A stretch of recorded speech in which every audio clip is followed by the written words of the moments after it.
tour of Erangel. Now, the island itself is pretty infamous, but on this tour you're going to get up close and personal with Erangel and see the major landmarks from the ground, just like a real Battlegrounds contestant. Only difference is, all of you get to leave the island alive. While we're down here, we'll also dive into some of the history of the island. Nobody really knows the whole story about what went down here, but with the help of prominent Battlegrounds historians, we've pieced together some of the clues left behind. Now, when people still lived here, there was quite the little community on the island. Farmers, laborers, physicians, teachers, even dock workers made up Erangel's economy, and everyone contributed to keep the island a self-sustained place. Even after the military took control of Sosnovka, life kept on like normal for a time. But as the occupying force got more oppressive and more demanding of the population's obedience, well, things started to escalate. Resistance against the military started to rise up, which caused the military to tighten their grip, and so on. Of course, that all ended in 1965 when the bombs started dropping. Anyway, our first stop on the tour is Kameshki. It might look like a sleepy seaside town, but Kameshki was actually quite important to the resistance, as is apparent by their hidden-in-plain-sight base. This was one of several bases set up around the island to monitor what the military was doing and plan strikes against them. And being so close to Stalber, you can bet they were relaying communications of their own.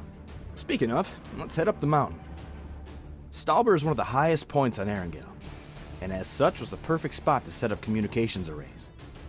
While we don't know for sure which side of the conflict controlled Stalber, the resistance base in Kameshki and the bunker just down the hill tell us that this area was mostly blue territory. They even flew the flags of their enemy down here to help throw them off their trail. This here is Erangel's infamous crash site. It's nothing compared to that aircraft graveyard down on Sosnovka, but it being so out of place is exactly what makes it interesting. Nobody's quite clear on how the plane went down, but these things don't really have a habit of just falling out of the sky by themselves. And that was before flight data recorders were widely used, so we might never know what took her down. But she's part of the island now, and part of the tour. George Bull was a priority for the occupying force, as it housed a large portion of Erangel's population, and was the island's most prominent port, with shipping containers full of supplies from the mainland arriving every week. They set up base in the north of the city and put its jail to good use once the blue flags started flying around. Some of you noticed the cameras around. Those are a more recent addition to make sure none of the Battlegrounds action is missed. They get replaced pretty often with all the bullets flying around.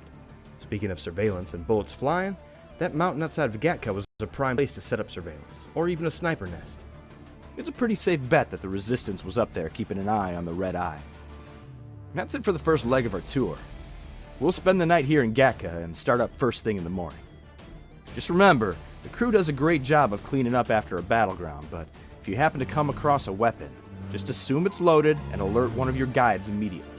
Last thing we need is to cut the tour short to rush someone back for medical attention.